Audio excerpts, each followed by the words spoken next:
The years leading up to and during menopause are a rite of passage. The wise woman inside of us is calling to slow down, to take stock, to speak our truth, to burn away all that no longer serves us, ready for our next cycle of life. The good news is, with the support, community, connection, and most of all, sharing our stories and being truly seen and heard, we will travel through this powerful, sometimes painful, heroine's journey and out the other side. Welcome to the Menopause Podcast, real and raw stories of midlife and mental health. I'm your host, Kylie Patchett, menopause self-care coach and storyteller, and I am so glad you found us. Let's get on with the show.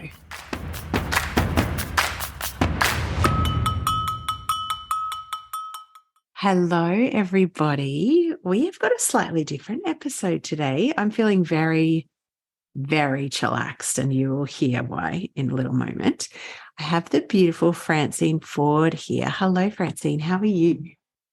I am very well, thank you. How are you? I'm delicious. I'm delicious, and I feel like I'm the inside of one of those little Coke bottles, which we'll explain in a second. So, for the people that do not know what you do for space holding for those of us who need support, how would you describe, because I don't have words yet for what you just gifted me, so how would you describe what you do? Well, I am a qualified craniosacral therapist. Yes. And I am going to be completely honest, I always struggle to describe it because it sounds really strange. I basically balance out your nervous system, try to help ease the stress in the body. Our nervous systems are so often firing on all cylinders and we don't even realize. And I help bring space back into your body so you can live more harmoniously. And it sounds very woo-woo, but it's not. It's not like Reiki, which is more energetic. It's actually a lot of training, anatomical training, understanding how systems of the body work. Yeah. And it's just about, bringing ease into bodies that are quite often struggling. So it just helps with pain, whether that's physical, emotional. It helps with recovery from surgery, tinnitus, headaches. I mean, there's nothing that craniosacral therapy doesn't help with. Yeah. So I do that. It's soothing and it's balancing. That's how I would try and explain it. Because when your central nervous system, which is your brain and your spine, yes, has a fluid that floats around it. Yes. And when you have stress or trauma, accidents, injuries, you get blockages and kinks. So I basically even that out so your craniosacral rhythm flows more efficiently, which allows your body to work more efficiently. Because your body knows what it needs to do to heal. I'm not doing anything magic. I'm literally ironing out the kinks so your body can work more efficiently. Yeah. I love that. I feel like, sorry, go. And then I said to you earlier that on the back of it, when we went into that global pandemic that we had, started working virtually, which I had a lot of training for. It was a big part of my training. Yeah. And then I realized that I actually had a lot of guides and I worked in a much more intuitive way than I'd ever really given myself credit for. Yeah. So I guess that's where the bit of the woo-woo comes in now. So kind of I marry the two.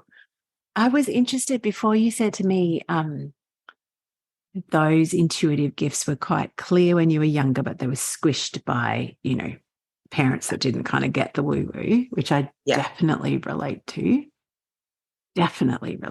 I used to have these dreams when I was little of being in a circle of, I would always say to my parents, in a circle of witches. And as soon as I said the W word, it was like shut down. And I just learned really quickly, like not to be even open to that type of stuff. So I wouldn't call myself intuitive. I feel like I've got a good gut instinct a lot of the time, but I feel like maybe if I hadn't been shut down so quickly, Yeah. And felt Yeah. unsafe in the way that I was shut down, that maybe, there would have been more flow there.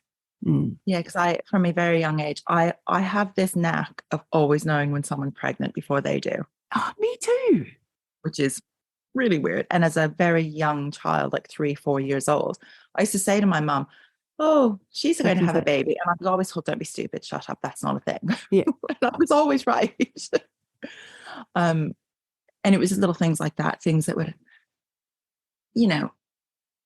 happen in the news. I can remember this huge assassination and coup. I can't remember what country it was in. I was so young. Yeah. And I remember having this, what I would describe as a night terror.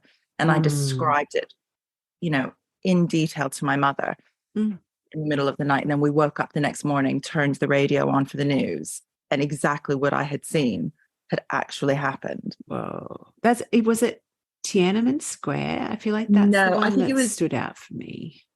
Yeah, no, I think this was in Iran. Okay. Yeah.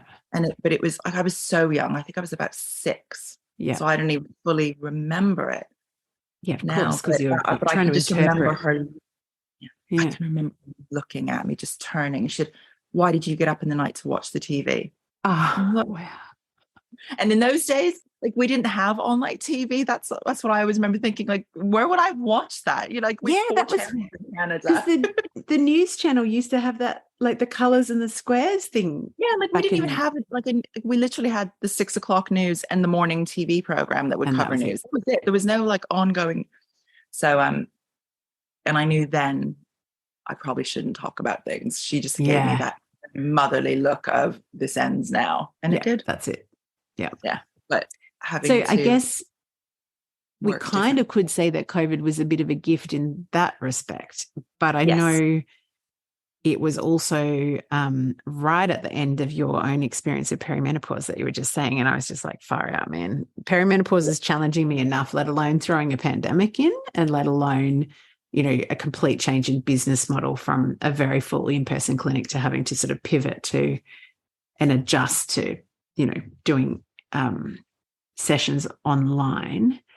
What was your experience of perimenopause? How did it manifest for you? Because we kind of have a similar kind of stuff going on multiple levels, I think. So yeah, I went through a very early menopause. I started to be perimenopausal in my 30s, and it would kind of kick in, and then it would dissipate, and then it would kick in again. So when I reached my 40s, I just remember being really hot all the time. And I can remember because one of my best friends, who I just happened to catch the bus with most mornings on the way to work, she was going through it at exactly the same time. And I can always remember us on the bus just sweating. Yeah. Just sweating. It was like that embarrassing. I had proper sweats, and it wasn't, you know how they say you have like a hot flush? Yeah. No, I was just hot day and night all the time. There was no flush. There was no ease. It was just hot and sweaty constantly. Yeah.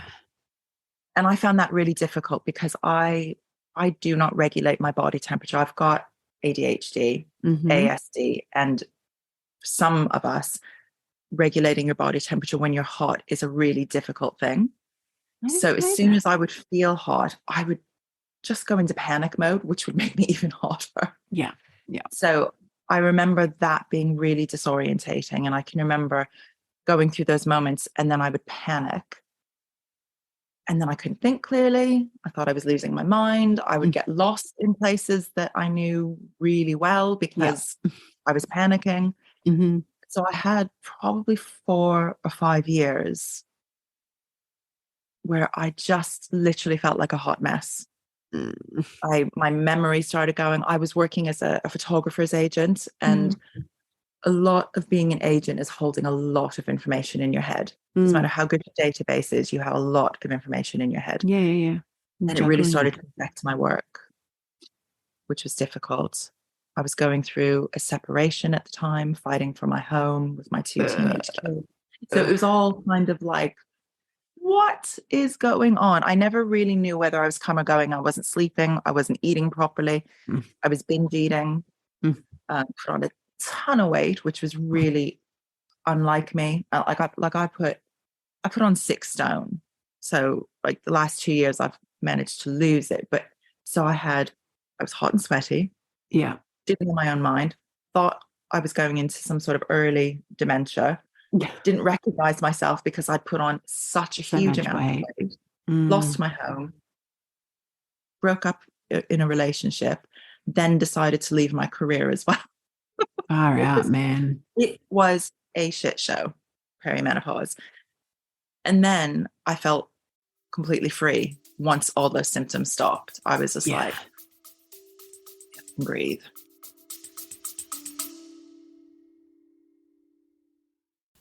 Hey gorgeous, we interrupt this gold for a delicious invitation. If your whole body has been whispering more lately, more voice, more truth, more satisfaction, more clients of the soulmate variety, more cash, more you, then this invitation is for you. Potent, my sister mind is officially open. This is my high touch, holy fuck, I'm ready sister mind for rebels in good girl clothing who are done outsourcing their power and diluting their magic to fit into someone else's business formula.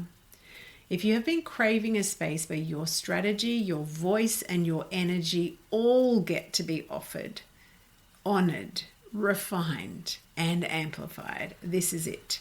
Inside of Potent, you'll get my eyes on your business every single week, copy mentoring, and that is for brand copy and content storytelling that turns your truth into client catnip, energetic recalibration that helps you unhook old learned limitation patterns, keeping you quiet, not being seen, not being heard, real-time, high-touch, one-on-one coaching that actually sees the bigness of your vision, and the kind of sisterhood that does not flinch when you show up in your full, messy, brilliant, phoenix rising from the ashes glory.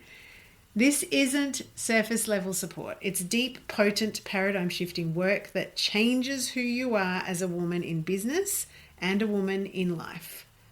We start in August. Early open access is open right now.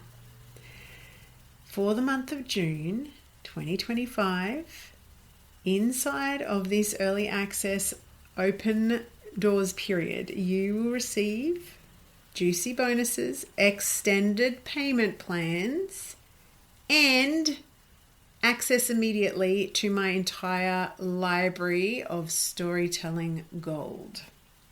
You'll find all the juicy details at kyliePatchett.com/potent.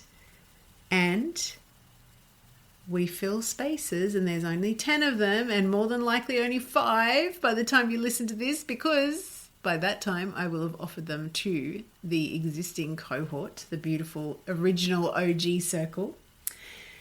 We do actually take applications on a first come, first served basis. So come and apply, and let's get back to the magic of the episode. So do you feel like the sense of freedom is just from the stopping of symptoms, or the fact that all of those things collided? And we talked about this before we started recording, is that like sense of being set free from things that bind you or keep you in patterns of this nervous system just being on high alert all the time. Was it just the physical cessation of symptoms? Because I imagine if you're that hot, then that's a bloody big relief. Or do you feel like all of the life changes and the separation end of things from the things that obviously were no longer what you wanted, or, no longer serving you? Is that what gave you the freedom? Do you have a sense of that? I think the physical aspects definitely kind of heightened my awareness of how not in control of things I was. I couldn't control the hot flashes. I couldn't control the sleepless nights. I couldn't control disorientation when I was out walking my dogs in an area that I've always walked them and couldn't find my way home. Yeah. And I think it was at those moments where, because I had so many different things going on in my life that I was unhappy with, but I would have just trundled along. I'm a people pleaser. I Yeah. would have just kept on going to make sure everyone else was happy. Mm-hmm. And I think it was at that moment when I realized, Christ, like I literally have no control over anything that's going on in my body or around my body. Mm-mm. Something's got to give. Mm. And as difficult as it was, I'm very grateful that I interpreted things the way I did, because I'm not a big drinker, and I went out one night, had probably half a bottle of wine with a friend, Mm-hmm. and just said, like, I hate my job. I don't want to be producing anymore. Mm. You know, I'm getting no enjoy. Like, I was getting up in the mornings and crying before I even left my bed. Yeah, I And I did know a that lot of too. that was perimenopausal, that kind Mm-hmm. of depression and the impact it has on mental health, Yes. which a lot of women don't realize.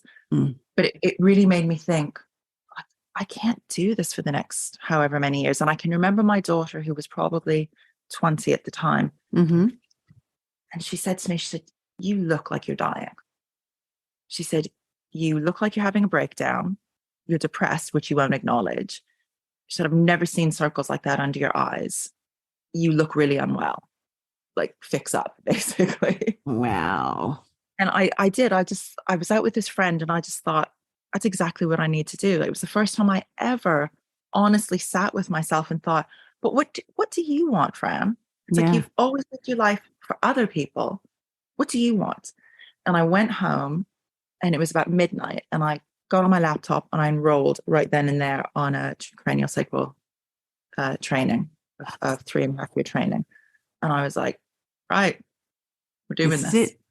Yeah. And I This do is think it was because I felt so out of control with everything that was happening to me. And I just thought, I somehow have to get something back just for me. And that was something.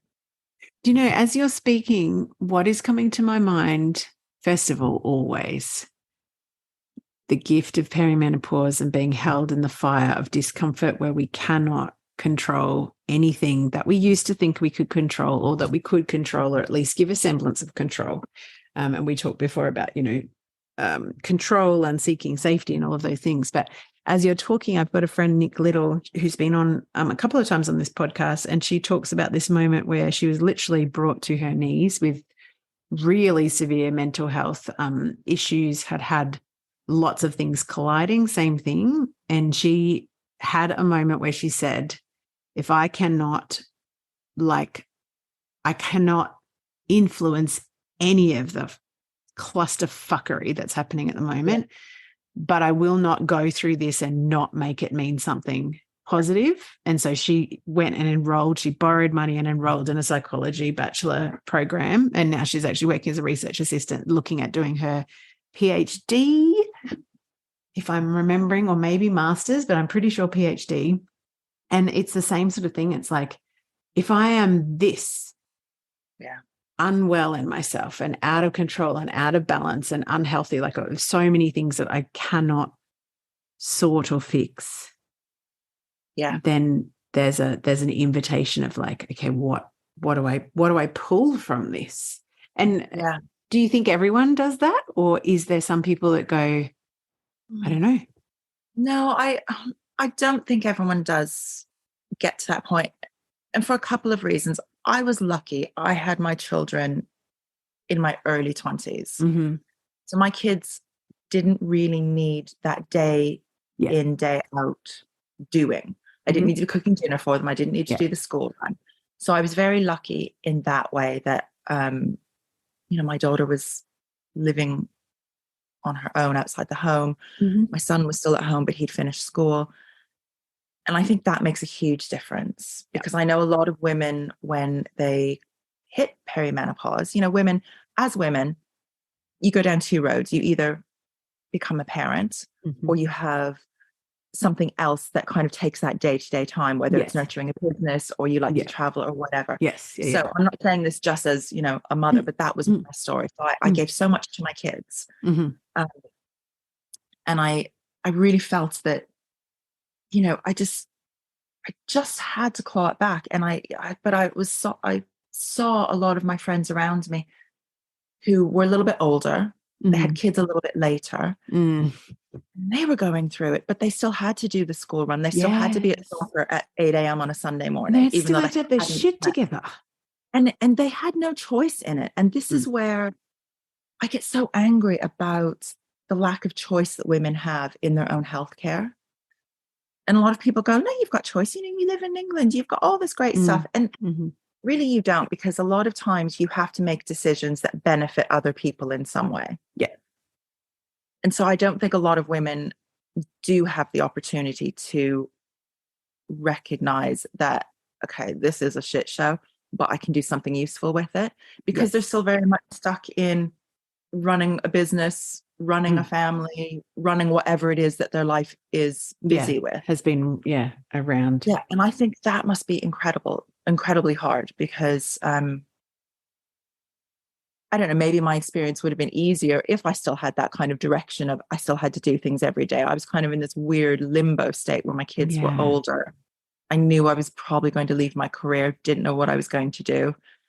So I guess it can work both ways. But I do look at a lot of women around me and a lot of clients that I've had that feel completely helpless because they're so desperate to make a change, but they can't because of what their lifestyle is dictating to them. Yeah. Because we like to think that you can do whatever you want whenever you choose. It's not always that easy. Do you know what I mean? If you've got a mortgage and 3 kids, you can just decide to quit your job and completely retrain to do something because you've come through this perimenopausal state and you feel like you can conquer the world. The light. Yeah. So I agree. It's frustrating. I have a few friends that had kids much later, and so they've got primary school children and they're in perimenopause and holding down jobs and all of the busyness, the day-to-day grind of just being a parent and dropping kids and getting them to after school sport and stuff. Yeah. And I am so grateful that has not been my experience, because I did leave my corporate career in October last year, and it was absolutely a choice, but it also was blaringly obvious that I could not keep going. Like I was crying, literally bawling my eyes out every morning for the 40 minutes it took me to drive there, and every afternoon. Like the cost was. And now looking back, I'm like, oh my God, you were so depressed. But I haven't really had that awareness until just recently. But I was very, very lucky, fortunate, grateful, and we are doing without because of that decision. But to me, the cost of that to my own health, I couldn't pay it anymore. But my kids have also, like both of them are out of school. One's, out of home. One's she's actually harvesting cotton in South Australia now at the moment, so quite a way away. But yeah, I didn't have that day-to-day responsibility. And so I have been able to really, and what's happened for me is that because of decades and decades of keeping as busy as what I did, I really, really recognize now that was my coping strategy to not look at pain or trauma. Like just keep yourself busy and don't feel anything. Yeah. Don't stop. Don't stop. Busyness is the ultimate masking. Oh, absolutely. And it's also the ultimately rewarded thing in a capitalist society, because keeping you busy and unconscious of the pain that you're in is the way that you keep the machine running. So because God forbid you sit back and go, hold on, I need time out here. Like, what? Hold on. Need time out? Do I really need this huge house that you've got me convinced that I need? Maybe not.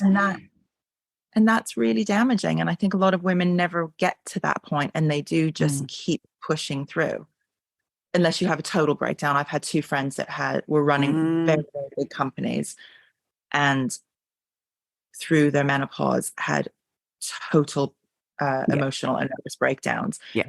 And it was exacerbated because of the menopause, because they were struggling so much with keeping on top of everything, but it was their memory. It's people talk about the hot flashes. People talk about, these minor little things. What people don't understand is, for some women, the mental health cost of menopause and perimenopause is huge, but we're not allowed to express it because we still, as a society, think that you know, if you're in touch with your emotions and your mental wellness, you're failing somehow. Yeah. But watching my two friends go through these full breakdowns where they had to give up their careers because they've needed 2 or 3 years to recover from their poor mental health. Yeah. You know, you think, how many other women out there are just barely hanging on because maybe they're the sole provider? Like, both my friends were very fortunate that they were in partnerships where their partners bring in vast sums of money. So okay, they feel not having their wage, but they're not destitute. They haven't lost their homes. Yeah. Not all women are in that situation. No, and absolutely not. That, you know, as a society, we need to be more aware of. It's not just hot flashes and a bit of weight gain. Like, for some of us, it is a deeply impactful time of our lives where, like, we're not going to be the same people. That's always a bad thing. But after menopause, there should be a shift. Like, you've done your time, guys. Like, yeah, gotcha. And it's an initiation point. We're meant to be shifting from one version of ourselves to another, like just like we did at puberty, just like we did, you know, if we labored and gave birth, or, you know, whatever the initiation point is. Exactly. And we need to celebrate it as well, because a lot of women think, you know, a lot of women still think that once you have gone through menopause, you're just dried up and done.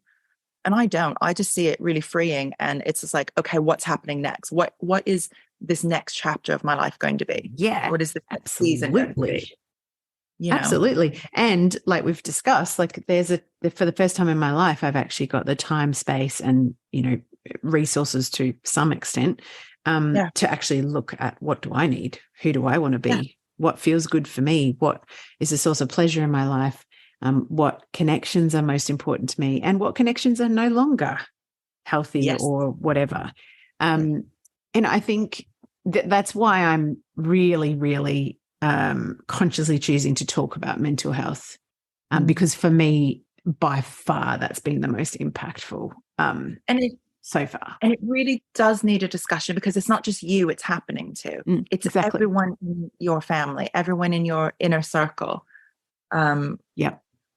And again, it's just not talked about. And also, you can go to your doctor and say all of these things, and it cannot be acknowledged. And this is where I get really angry, because unless you have a doctor who really understands, you're just going to get fobbed off. Yeah. You know, I was lucky that I had a doctor that recognized my depression before I did. I mean, turns out my depression was undiagnosed ADHD, because I didn't get diagnosed until I was 51. Me too. but she introduced something into the conversation that I would have not considered. Yes. You know, whereas I know a lot of women that go to doctors who are told, oh, maybe just try to get more sleep, do a bit more exercise. But when you are feeling like you can barely even breathe, you're not going to exercise for 40 minutes a day. It's not going to happen. We all know it'll make us feel better. Yeah. But if you can barely get out of bed in the morning without sobbing, you're not going to take yourself to a gym or like walking the dog. For me as well, I think I've always struggled with certain elements of anxiety, but my anxiety through menopause went through the roof, and I've never recovered from that. Like, my anxiety now is just a huge part of my life. It's amazing. And again, sorry?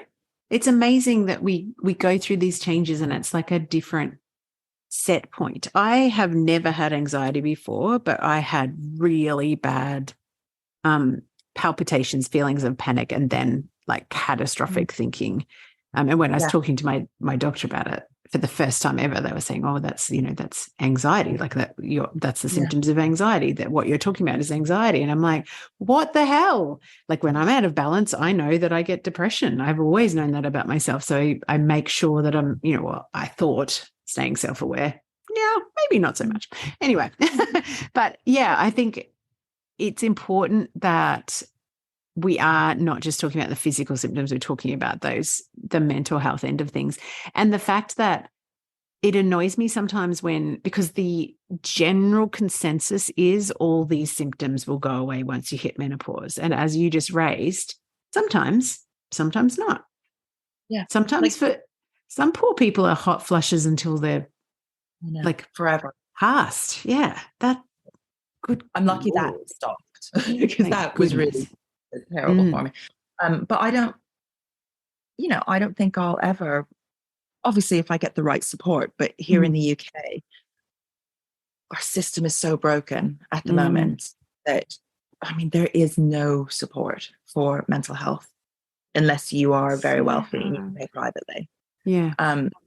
So, if you are a woman going through really difficult menopause, it can be challenging to get extra support. And like for some of us, the mental health impacts are so huge that it does change. And I'm not trying to scare anyone, but it's just to be aware of it, because it is much more than just the traditional symptoms. I think the mental health impact is much greater than the traditional symptoms, but nobody's freaking talking about it. Yeah, well, that's why I consciously no one decided to really, yeah. I think too, to me, the mental health and the changing identity and the realizing that life isn't fitting me, and my kids might be leaving home, and the holy shit, I can't keep on top of my job because my brain just does not even want to plug in the morning. Yeah. Like all of those things together. I mean, I guess we could say that they're all mental and emotional health, but to me, that's been the most destabilizing. And a doctor that I spoke to early on in the podcast used the term falling off the confidence cliff. And that's definitely been like a really big thing for me that's gone along with the sleep and the depression sort of feeling. Is this like, I don't know what to do. Like, I don't even know if I have anything decent to offer the world. Maybe I should just go back to bed and pull the covers up and, And that's the thing, because I am I'd like to say I'm trying to lift myself out of it. I've had a massive dose of that recently. But I've come through my menopause. But how?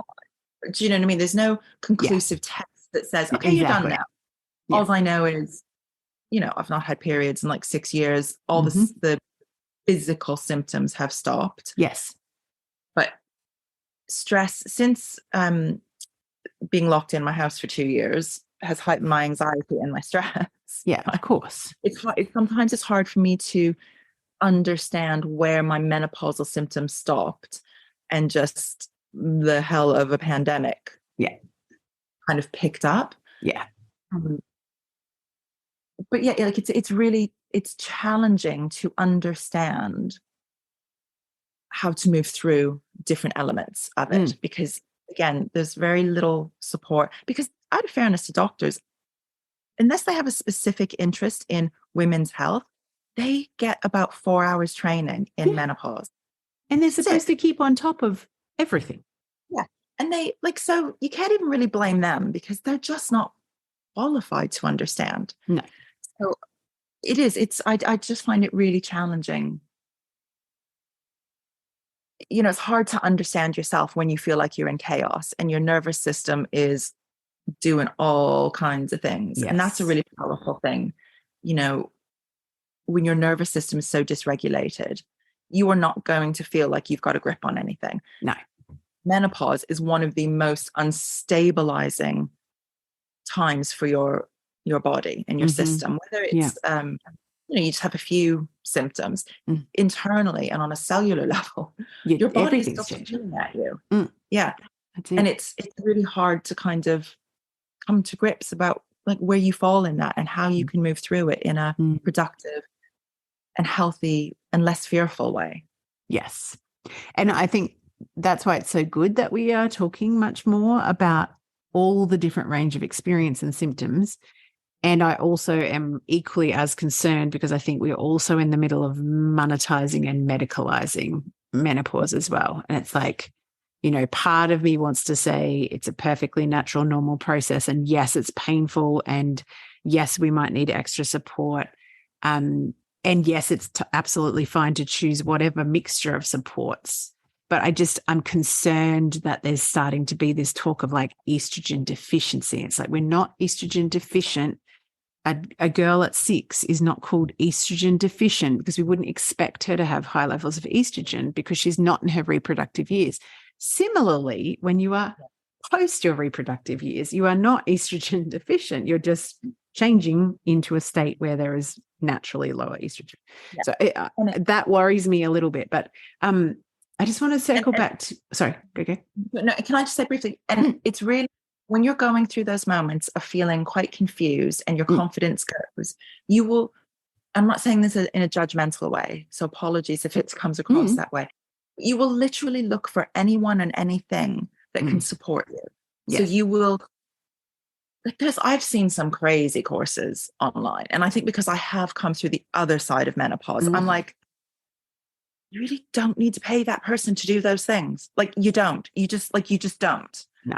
Don't get me wrong. There are some amazing women out there supporting in a really beautiful way. Yes. But some of the things I've seen I know that are charging insane amounts of money. And when you are in a place as a woman where you don't know your ass from your elbow and you've lost all of your confidence, you just want somebody to help you. Yeah. And that's where I think it's really cruel, because you're going to part with a lot of money and you're still not going to feel any better.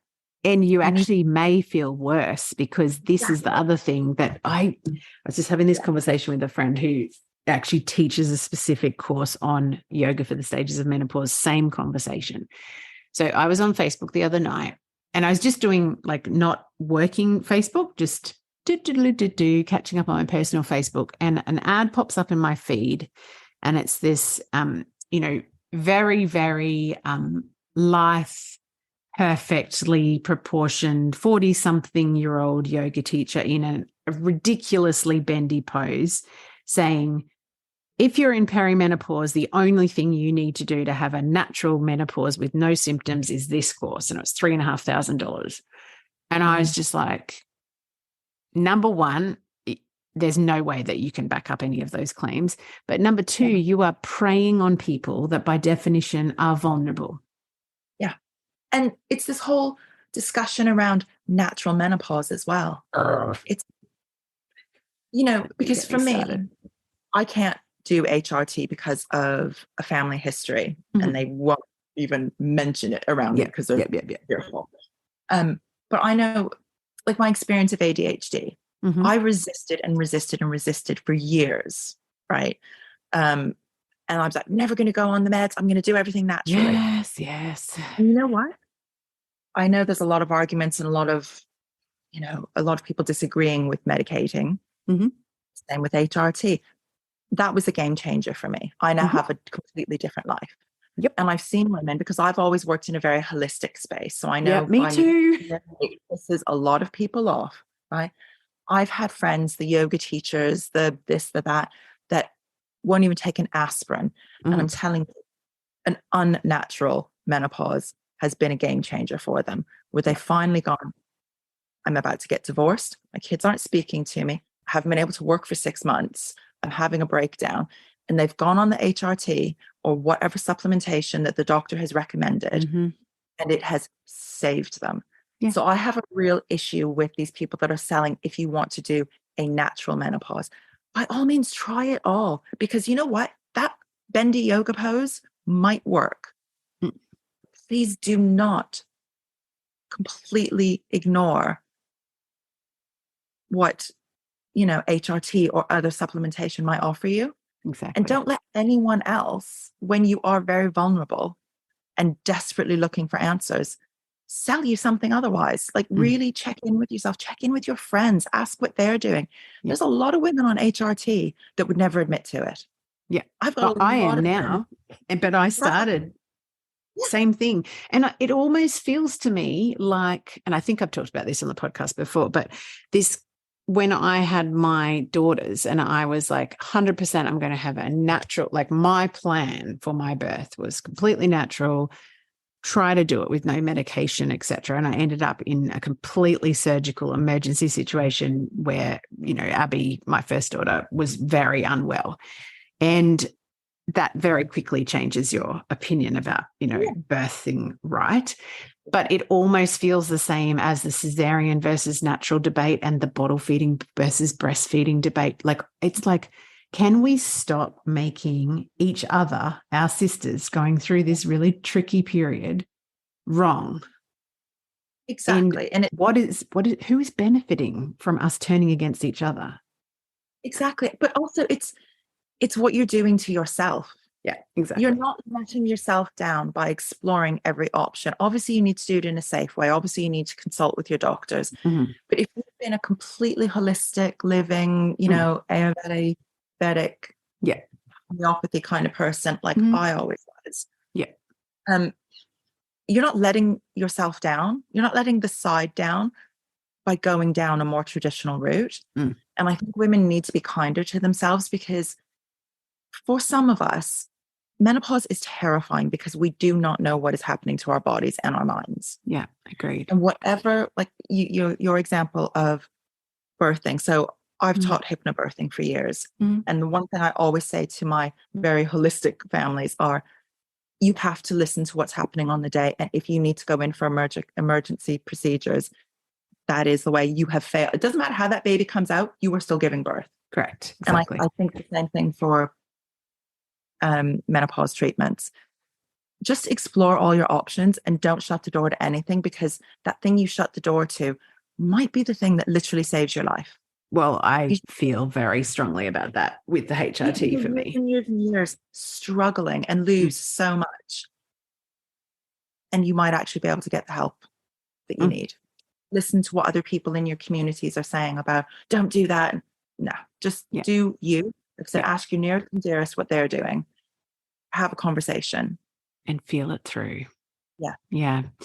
I think that's a very good point. And I think that there's not ever one answer. And always I will say, and I'm sure that you would say something similar, is like, stay connected to your body and how you're feeling moment to moment, day to day, because, once you sort of once you think that you've got it figured, I've had this multiple times since I've, been conscious that I'm in perimenopause. I think I have been for a few years, but, I would say from 47, so about 18 months of very clear, significant changes from normal.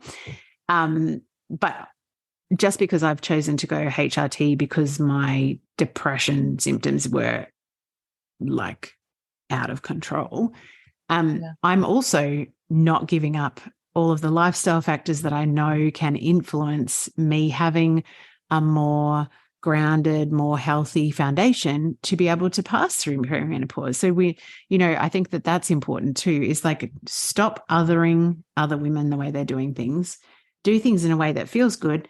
And as much as you possibly can with your current lifestyle, like try to take care of you as much as you can in the middle of, like you said, if you've fallen off the confidence cliff and you've got anxiety and you've got that's it, very easy for me to give those words, much harder when you're in that state. But we know ourselves best. And I think looking for those quick fixes, or the, giving your power away to someone who says that this will be the magical cure, just, because I can promise you 5 affirmations in the morning is not going to stop your menopausal symptoms. No, it's not. It might make you feel better. It's not going to stop your menopausal symptoms. Exactly. That's just it. Like, you need to, it's really hard though when you are lacking in confidence to remember who you are within all of it. Yes, absolutely. And when your nervous system is firing on all cylinders, it's really hard. So I'm not diminishing those experiences, but just be open to all the options and keep trying things until you find something that makes you feel better. Because if you can make yourself feel better, your nervous system is going to calm down. And I promise you, if you can calm your nervous system a little bit, other things in your life feel less intense. This is actually how my doctor who recommended this particular medication actually described, when I was trying to weigh up, and I still was really laboring over, but I really don't want to be medicated. Same thing with ADHD for me as well. And the way that he described it to me was, sometimes medication or, supplementation or whatever it is, just provides the bridge to get you to the point where you're actually able to take care of yourself a little bit better in terms of, are you moving? Are you getting your sunlight? Are you having fun? Are you, like, all of those general things, which are really hard to do when you are in bed crying for days on end. And people don't acknowledge how much self-medication goes on. Exactly. I know women who have gone through, and again, I'm not trying to sound like a judgy bitch, but I know women that will have 5 cups of coffee in the morning because they've had 4 hours of sleep the night before because of the hot flashes. And they'll drink coffee like solidly until noon. Yeah. And then at home, in the evening, they'll crack open a bottle of wine and nearly the bottle of wine so that they can sleep. And I'm like, but to me, there's no difference if you're self-medicating or if you're on a pill. Like it's all how you think is the best way forward for you. Yeah. And I just want people to be aware of the things that they're doing to make their lives easier that aren't a traditional route. Because 5 cups of coffee and a bottle of wine at night to a lot of people would be problematic. And again, my nervous system. Not to say this in a judging way. It's just being realistic about where you're getting your comfort from, how you're trying to ease your symptoms or, enhance your sleep or whatever. So just look at the full picture and be open to all the possibilities and do your research. Like go on things like PubMed. Don't go on TikTok to find out about instant hot flash, symptom relief. Like look at published journals. Look, it's all out there online. So much easier these days.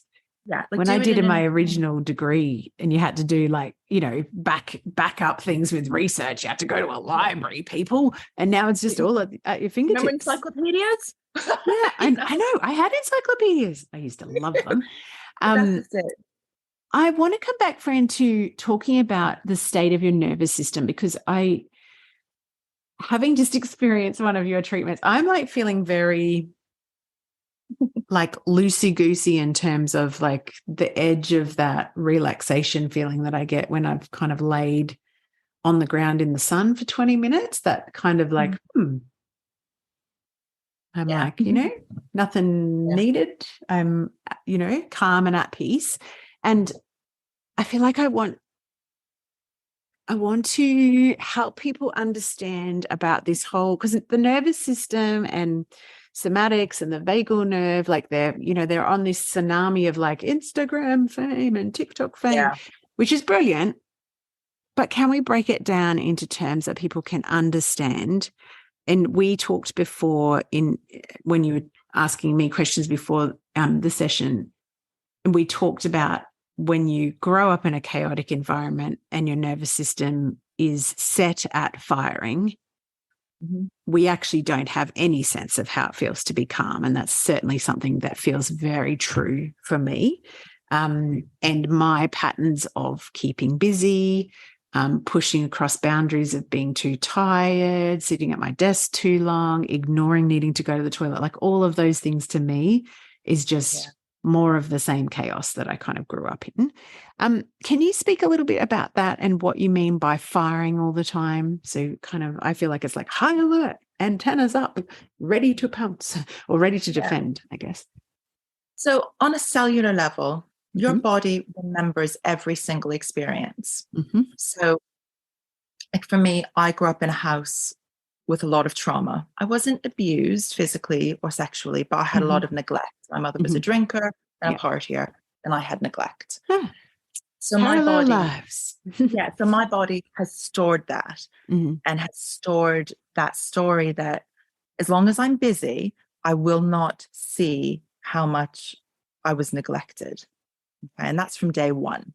Oh, and that so hits right between the eyeballs. Yeah. So my nervous system from day one recognizes chaos.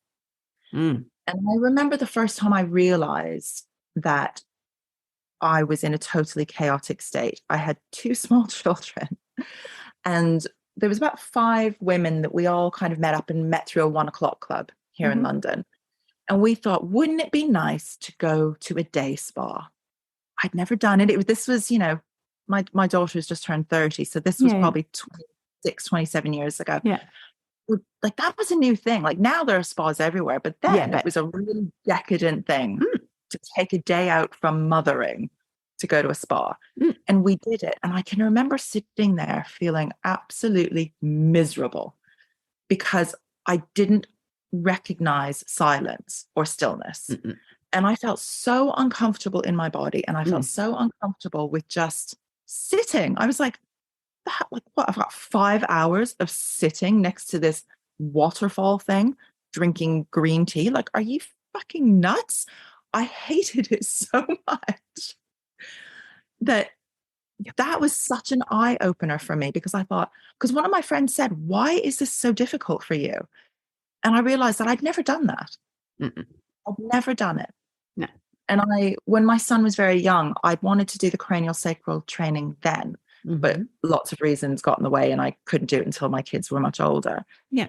But watching their experience of how it helped them, I just thought, why does nobody tell us how important stillness is? Why does nobody, all through these years of school, all these doctor's visits, all this, that, and the other, why is nobody saying, have you tried just to sit quietly for 20 minutes to see, not if you can do it, but to see where the pain points in your body are?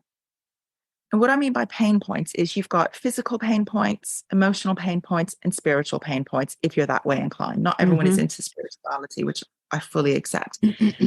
But by sitting in stillness, and when I say listening to the pain points, feel where the restrictions are. Like if you're sitting in a chair, can you feel your feet on the floor? Which sounds silly, but if you feel more what's going on in your head and you're constantly distracted what's going on in your head, and you struggle to feel your hands and your feet, it's because you're used to being in a heightened state of chaos. Yeah.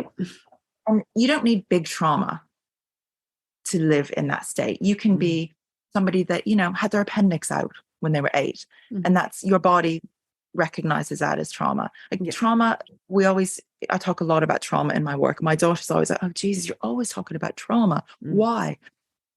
And I'm like, well, one, it's very relevant because a lot of us are highly traumatized, but we don't recognize it because we're gaslit by everyone in society. Yes, we are. Yeah, just, what's fine. We all have problems. We all have issues. Yes, we have. But our bodies recognize it as, get me the hell out of here. This is unsafe. Yeah. And what I've noticed in the last, particularly after the pandemic, nervous systems are never quieting. The pandemic, I work in a secondary school, so it'd be equivalent to like an Australian high school. So I work with teenagers during the week. What we're seeing in education settings is such a heightened level of trauma in our children, and it's purely from lockdowns. We're seeing more anxiety, more eating disorders, and more self-harm and substance abuse in the 13 to 17-year-olds than we ever have before. Exam season here in the UK has seen what we're now calling ghost children. These are children who are unable to access education because they are so stressed and anxious they can't get into school. So they've actually named this section of kids. We've got this epidemic, if you like, of ghost children who, since lockdown has lifted, have not been able to return to the classroom setting. That goes through all of society. I think it's fair enough to say that I know clients, I've got family who have PTSD from lockdowns. I'm not blaming everything on COVID, but before COVID, many of us were already living in a very heightened state. Yes. Heightened to the point where stillness feels uncomfortable. You get so used to being comfortable and familiar in an agitated nervous system that things like sitting in a day spa, that felt noisy to me. Silence felt noisy. Silence felt intrusive and difficult. Yeah. And I know a lot of people that resonate with that. And then when you lock people away, that's just heightened how the agitation in our nervous system is. And when I say agitation, when I put my hands on someone or I do a virtual session, there's a lot of heat that goes around your nervous system when it's agitated. Occasionally, I will treat someone who, because people tend to either become physically agitated or they disassociate, where everything goes so quiet that when they're in a room, they're not taking anything in around them. They shut down and your nervous system feels dormant. And it's just trying to very gently realizing that your cells have remembered everything. Your brain might be saying, yeah, I'm fine. I'm coping. I'm back at work. I'm going to the pub on a Friday night with my mates. We're good. Your nervous system is telling you something different. But unless you're actually listening to it, and that's not easy, you also have to understand, give yourself tools to listen to it. And that's where, meditation does come in. Now, don't get me wrong, I am the worst meditator in the world because of my ADHD. I go through waves. I go through waves, but at the moment, I'm in a downward slump with my meditation. So for me at the moment, meditation is sitting somewhere with, I'll choose 3 of my favorite pieces of music and I'll just listen to it. Yes. And I'll breathe. And if I start thinking about what's cooked for dinner, or did I take the laundry out, or what I've got to do at work, I will make myself focus on how my body feels where I'm sitting. Feel your sit bones, feel the weight going through your body, because I promise you a lot of times you're not feeling. And when you actually pull the attention to, how does my butt feel on this chair? Can I feel my feet on the floor? Do my elbows feel heavy? That's when you realize you haven't felt any of those things for a long, long time. So it's that kind of being intentional and being mindful. And this can take 3 minutes a day. Like it's not, you have to spend hours doing this. I appreciate, I remember having kids that were under 18 months apart. There's no time to sit down for a 20-minute meditation. You're lucky if you can be in silence. But it's just stealing moments when you can to just feel your body, because it's in those moments that you recognize your nervous system is telling you something very different from what you think you know. Yes. And what you're reminding me of, well, actually a couple of things.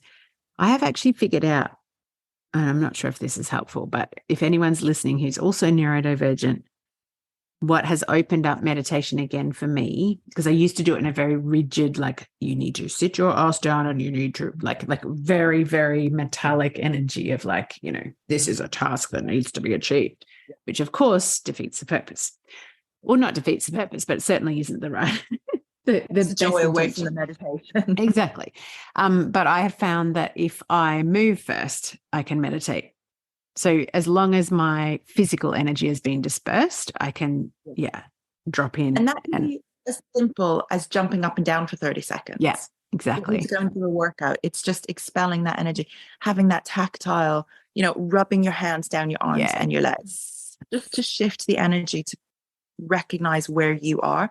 There's no, when I teach meditation, I'm so the opposite from that rigid, because it puts so many people off, because a lot of people can't sit still, whether you're neurodivergent or not. We programmed not to sit still. Sitting still is a bad thing. It's lazy.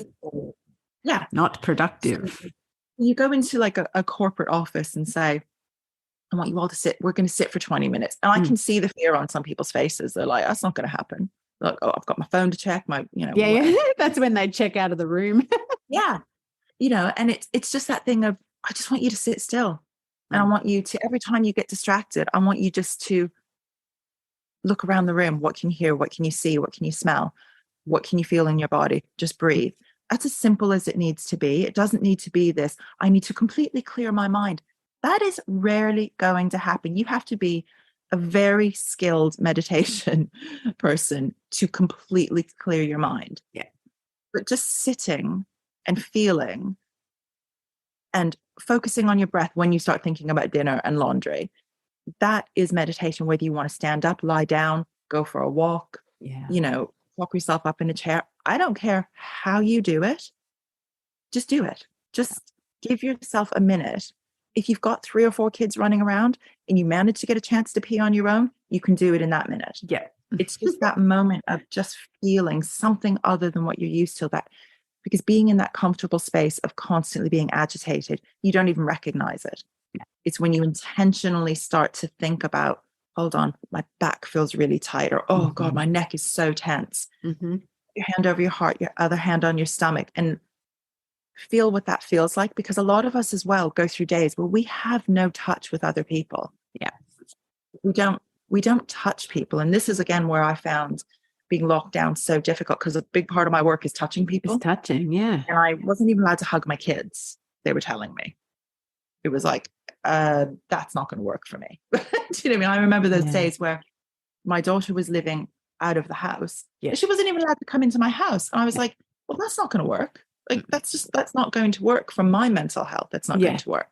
And I can remember when we hugged for the first time and just thinking, like, none of us should be in this position. This is weird that we've not done this.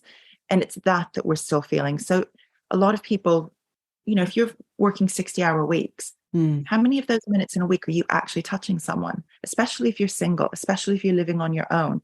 How much, and not just shaking hands or bumping into somebody on a train, how much time are you touching someone? And so if you feel that real kind of abandonment of tactile senses, you can do it to yourself in a non kind of sexual way. If you want to be turning yourself either on, or. fine. Do you know what I mean? Because that is very, very relevant in the world where is that pleasure in women is massively relevant for making you feel connected with yourself. 100%. And masturbation is one of the best ways to connect with your nervous system and give yourself that calm that you cannot find anywhere else. Sometimes it's as simple as coming out of a meeting or coming out of whatever busyness of your day and just putting your hand on your heart and the other on your stomach and taking 3 big breaths in. And it's the exhale, as I was saying to you earlier in our session. As women, we are programmed to never let go, never show emotion, never show annoyance, never show feeling. And we hold our breath in. So just by placing your hands on your body and exhaling helps you ground in, it can take 30 seconds. And by that, you are speaking to your nervous system. And it might feel really awkward to do it. It's because you're so comfortable in that space of constant agitation, where your cells have remembered every little trauma, whether it was a bully in a playground or a partner telling you they didn't like your hair or whatever. Those are little things that we store, and all impacts on our nervous system. So during the session, so when you're saying you're storing everything in the body, and my, automatic response is, okay, how do I get rid of it? How do I let it go? How do I, dump it out type of thing? And when you were asking me in the session to like breathe in, like there was a wave that traveled from my feet all the way up my body to my crown, and breathe out in the opposite direction. And then you also added in that kind of, I think at least this is what I made it in my head because I'm so visual, but like the wave coming over, the front half of me and then washing down the back of me type of thing. And so I was making it into this really lovely sort of rhythmical cycle kind of thing. When you were doing that, you were using language like imagine that all of the parts of your body and your emotional state that feel like stuck or sticky or stagnant or tight, like they were sticky notes and that they were being taken away by those types of prompts.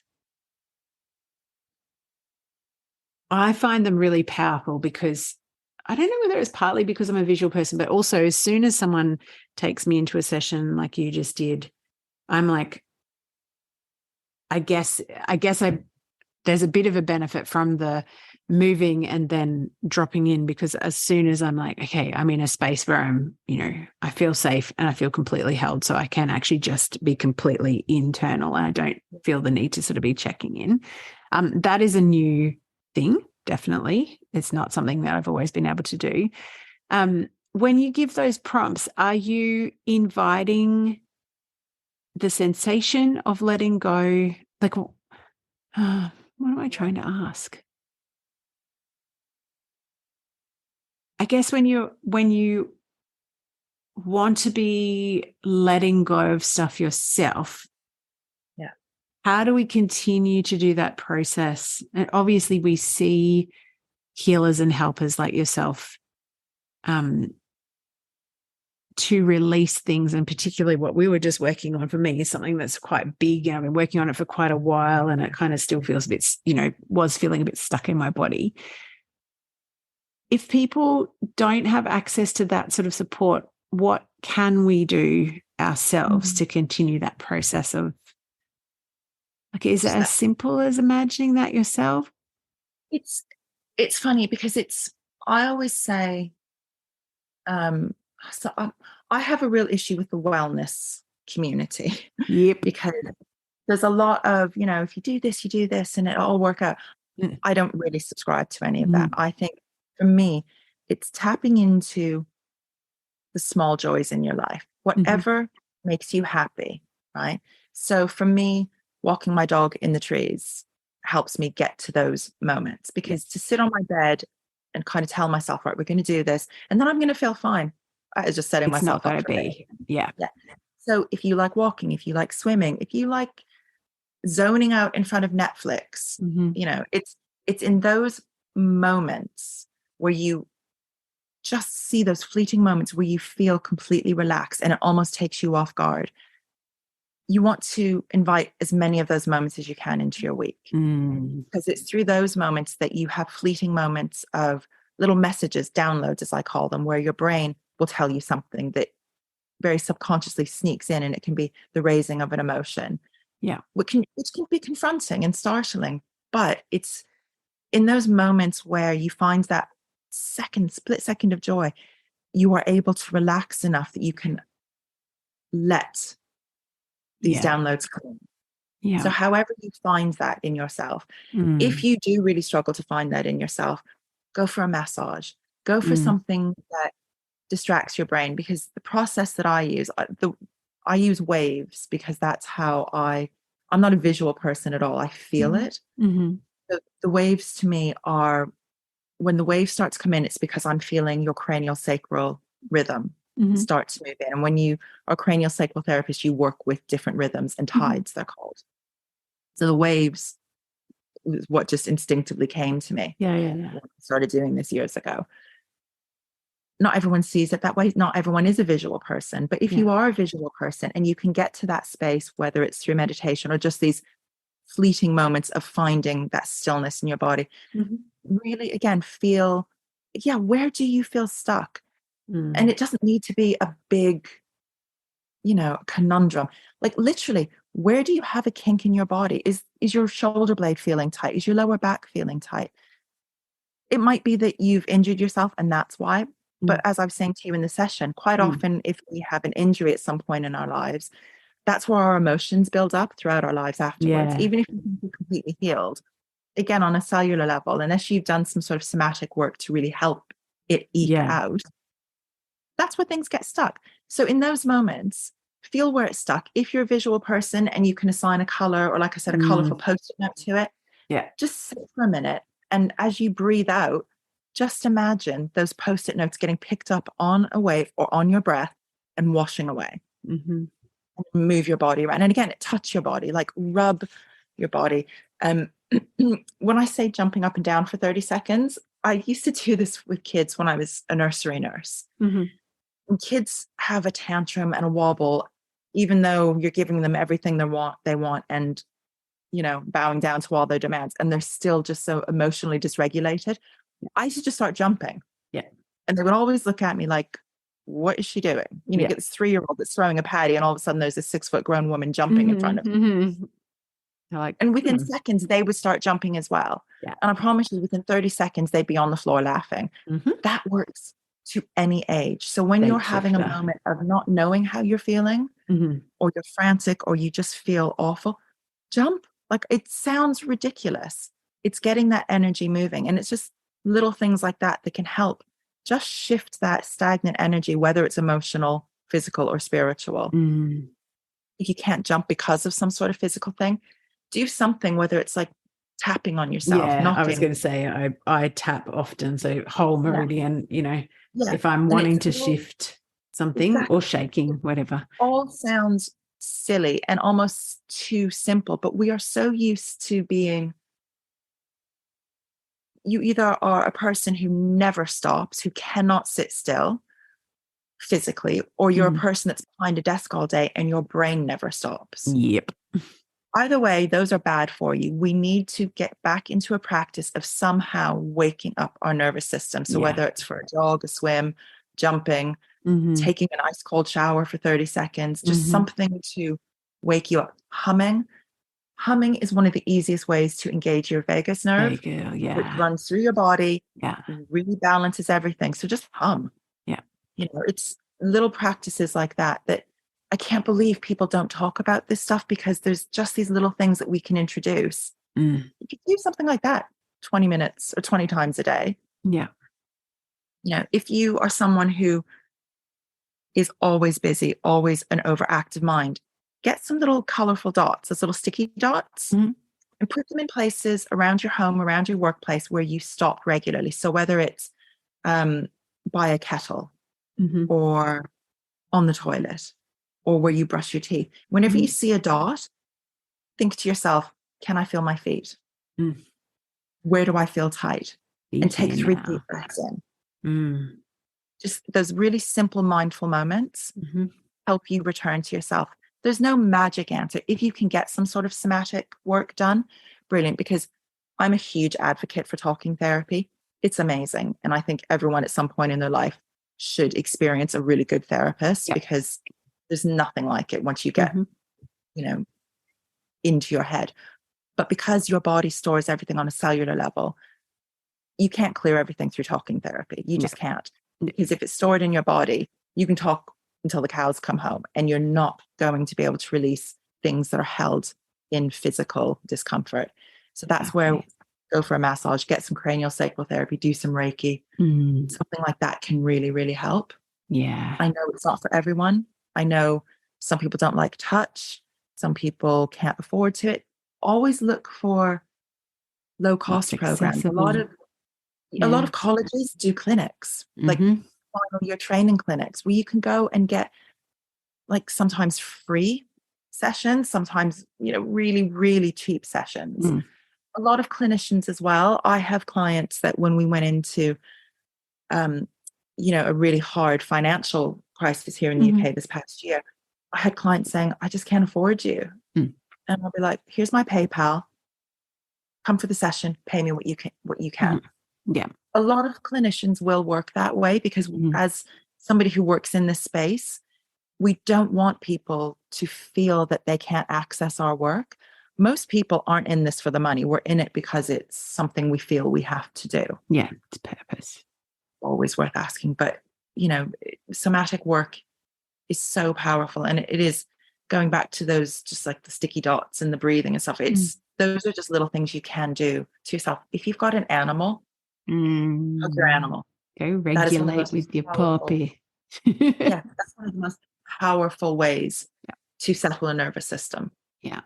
I've got 2 daughters. One super loves long hugs, and one didn't really ever, but now that she's moved out of home, her hugs are longer, and sometimes I just and then I just wait for her to feel like, but I'm like, the oxytocin and the chilling vibes. Exactly. It's all that oxytocin, and like aroma can do that as well. If there was a perfume that your granny who you adored wore, get a bottle. I've got a really old, I'm looking at it now, a really old Jergens hand cream pump that sat on my great grandmother's kitchen window all through growing up. And it's, when I open it, it still smells exactly like it did. So like the power of aroma is huge. If there's an essential oil that reminds you of the field of flowers that you walked through on the way to school that always made you happy, buy a bottle of that. And when you're feeling heavy and struggling, breathe it in. Yeah. You just reminded me, I've got the laundry detergent that is the same company, but when I was little, there used to be this eucalyptus spray, and my dad, if I had a snuffly nose, would spray a whole heap on one of his old hankies, fold up the hanky, spray, and then put it in my pillow, but sort of underneath where I was, so help clear your nose. And I was doing the washing the other day, and I opened the laundry detergent and just obviously had it closer to my nose than I usually do, and I was like, that's dad and being, wrapped up in a bed, feeling cozy, and just about those little moments. Really taken care of. Moment just went, those little things, because once you start incorporating these little things, it becomes easier to access that part of you that needs the attention. It's like it builds your capacity, isn't it? Like the chaos becomes less normal. Mindfulness, meditation, however you want to look at it, it's a muscle you have to build, particularly as women, because like I said, we're programmed to go, go, go. We're programmed to give everything to everyone else. And it doesn't matter if you've got period pains. It doesn't matter if you've got migraine. Hell, you give birth, and in the Western world, we're back at everything like within a week. Yeah. Do you know what I mean? In America, you're literally back at work within a week in some places. It's crazy. You know, we push through everything and don't honor ourselves. Yeah. And it's just those little moments of just the little reminders of what makes you feel settled, because by feeling settled, your nervous system is letting go of some of that constant firing. I think that's such a beautiful just anchor for all of us, whether you're going through perimenopause or whether you're going through any time when you feel even more vulnerable to stresses or anything like that. It's just do what you can. I've just discovered that I've always loved water, but I don't live anywhere near the ocean, and the ocean is my happy place. So I'm like, that's 3 hours away. So I can go on the weekend, but it's not like every day. And I love having a bath, but we've been in drought for so long. And then, so it's like, yeah, well, you don't waste water on a bath. But I've discovered that there is a float place near me. And so I have become a floater. And when you were talking about the day spa, if you had said to me in my 20s or 30s, I had to go and be suspended in magnesium-rich water in the dark with no sound and earplugs in, I would have said I would rather stick a fork in my eye repeatedly. Right? But now I'm like, oh yeah, sign me up. That is like, I just love it so much. I cannot describe. I am back in the womb, and it is the womb of my choosing, and I am safe, and I am calm, and I'm warm, and I'm held, and I'm supported. Like all of that beautiful. And my nervous system is just like, like just in a puddle. You know, life is demanding and hard. And as you start to go through menopause, perimenopause, your nervous system like kind of cranks it up a notch, because you're not sleeping. You're probably not eating properly. You're probably rowing with a lot of people around you, or you're worse, you're holding it all in. So your nervous system, if you've already had a stressed life, nervous system is then uber stressed. And honestly, it is so difficult to regulate your nervous system when your body is fighting against you, whether that be through hormonal changes or illness or whatever manner of things is affecting you. Yeah. So it's really important to, like I said, just claw back these little snapshots throughout your day. And they can be 20 seconds here, a minute there. One of the things I used to do with my kids when they were losing the plot for whatever reason is just to stand still. And this is a really powerful thing in hypnobirthing as well, when you're like, everything's intense. Just stop, and literally it's like 4 things. What can you hear? What can you see? What can you feel? And what can you smell? And it sounds so simple, but it's just enough to break that cycle of overstimulation, because we live in an overstimulating world. You know, we are bombarded by everything. It's toxic the way a lot of us are living, but we're normalizing it. And our bodies are not coping. No, they're not. That's actually one of the reasons why we decided to move more. Like we made a conscious decision to move to a country town, have a smaller mortgage, grow our own food, do things in a more simple way, because I was craving simplicity, but I was also craving just not being at the threshold of losing my shit every minute. And when we lived in a city, I was also working in a really ill-fitting and stressful job where there was a lot of very, very, very strong time demands. And it was addictive because I was so used to living in chaos, but it was so hard to keep up the pace. And that was only my 20s. And then we were like, okay, we don't want to raise kids where it's normal that people are on all the time, permanently on. Adrenaline is addictive. Like adrenaline junkies are that way because of the endorphins and the rush that they're always getting. But what people don't realize is that daily we are adrenaline junkies.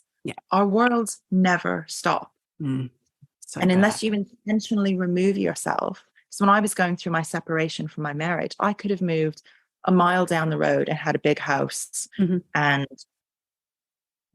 a little bit of, not calm, but I would have been in a busier area. And I intentionally stayed in the area that I'm in now because, one, I built a lot of support networks here. I'm in a much smaller property, but I'm surrounded by trees. Yeah. And I just thought, I don't want a bigger house next to a busy road. I literally need to step out, because if you live in a city, wow, your nervous system, even if you are a person that does a lot of things to calm yourself, just that daily bombardment. And again, it becomes so comfortable and so familiar to be in that state. And so that's why I always say to people, I occasionally give people homework to do between sessions. And I'll just say, I just want you just to sit for like 5 minutes a day, whether it's when you first get up in the morning, and just sit with your feet on the floor and just sit and let it feel uncomfortable. And ask yourself, and see how much resistance you have to doing it. Yeah. Why does it feel uncomfortable? And over the weeks, you kind of, at first it's a bit like, oh, this is stupid. But over the weeks, you then start to land in a different emotional space of, oh, this feels uncomfortable because maybe, when I was 3, my grandmother used to make me sit in the corner when I was naughty. Do you know what I mean? And it's just giving yourself that space, because it's like that onion I mentioned earlier. The layers of the onion start to unpeel. Yeah. And we get to notice them. Yeah. Like, I'm not a big, I'm not one of these people that says you must keep a journal. If a gratitude journal is good for you, knock yourself out. What I do say to a lot of my clients is free writing. Just sit down, put on your favorite music, and just put any word that pops into your head on a page. Yeah. Because what happens through that process of not having to form sentences or beautiful penmanship or grammar, any word that pops in, no matter how ridiculous it is, you're taking yourself out of that fight or flight situation. And eventually you're starting to tell yourself a story. You can put a time limit on it. Number 7 is my number. I do it for 7 minutes a time. I don't do it daily. I might do it weekly, sometimes not even that. Yeah. When I'm really struggling with something, I'll set the timer. I might listen to, some of my favorite music before, and then I just sit for that 7 minutes and write anything down. The first couple of times I did it, I thought, you're losing your mind. This is the most ridiculous thing. But what it did after kind of 3 or 4 sessions for me, I started remembering things that I hadn't given attention to in years because they were so hidden. But they were things that were still really impacting me on an emotional and cellular level. Yeah. And a lot of emotion came up. And we need to feel our feelings. We've been conditioned to never feel. And the way societies are changing, we've got AI coming in, which is terrifying. It's going to encourage us to feel even less. And I'm all about bringing the feelings back in, because we can suppress things to the point where they're not even on our radar. And things like free writing, things like meditation, if you can get into it, it's those hidden downloads again that come up that will raise something. And if it's being raised, it's because it's being held within your system. Yep. And it needs to be acknowledged. Yeah. It's so freeing. I went on the weekend. I was meant to have a friend come for the weekend, and because I got sick and then her dad got sick, she didn't end up here.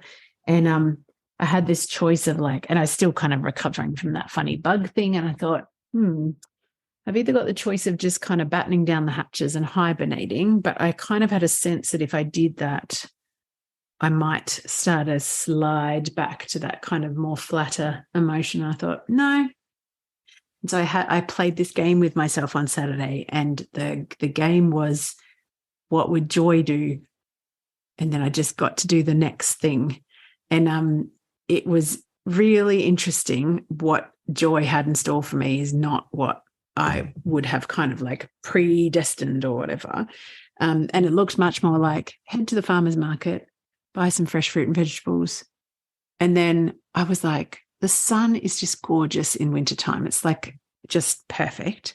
And so I went and laid on this grass, and I thought, I'm just going to close my eyes for a bit. I ended up sleeping in the sun for an hour and a half. Nice. Because that's what Joy wanted to do. And then after that, I went for a bushwalk. And then after that, I read, and so good. We don't have time in our days to experience joy. And we also are being sold this absolute con that every day has to be meaningful and impactful and, larger than life and a great experience. And we see this a lot with our teenagers at school.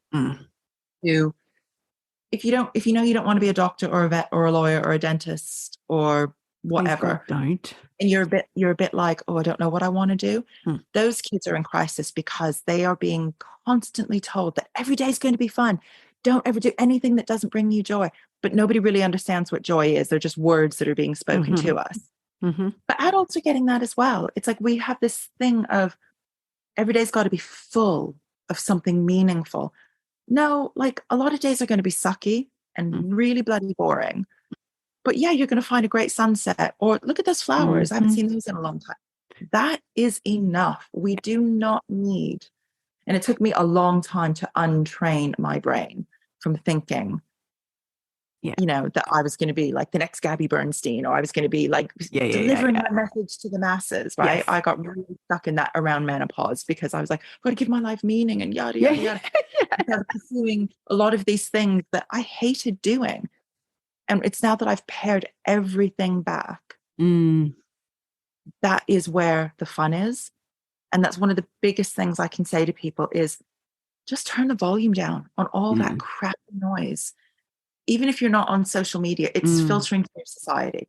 You're getting it one way or the other. And be really aware that this is what your kids and your teenagers are really, really struggling with. Yeah, I know. Because they don't see what the point is of pursuing something if it's not immediate gratification or joy.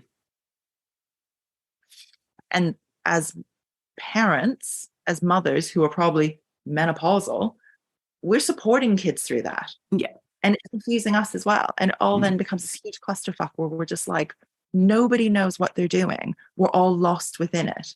We're still trying to figure it out. Just turn the volume down on all this crap around us. Yeah. Like I said, it took me a couple of years to really intentionally retrain that in my own brain. And I think what you were saying before about the little things, I was reading, I can't remember what her name is. I think it's Dr. Catherine, and then she's got a double barrel surname, but she's written a book on trauma.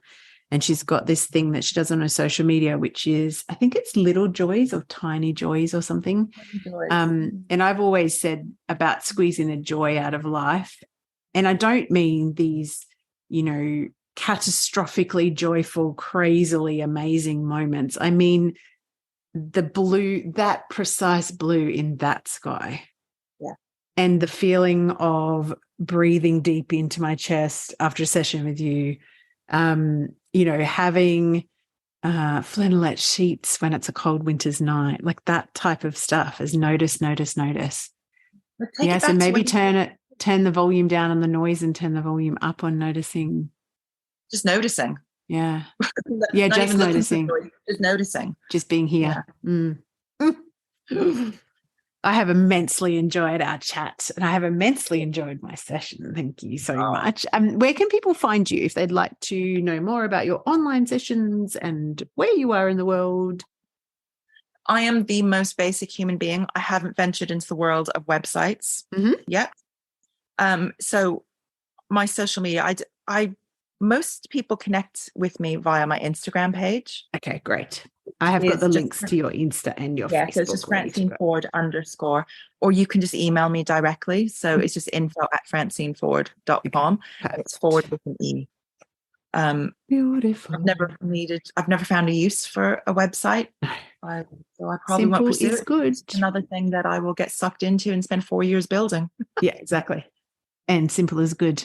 My question is always, I've actually got my words, my guiding words are clear, committed, simple.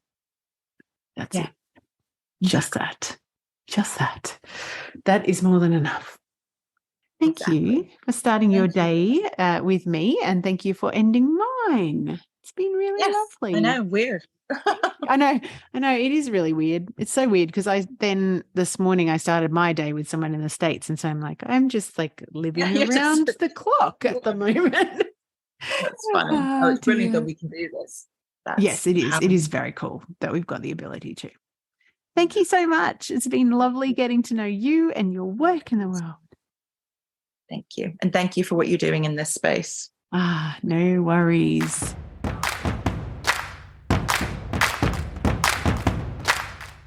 Thanks so much for listening into today's episode.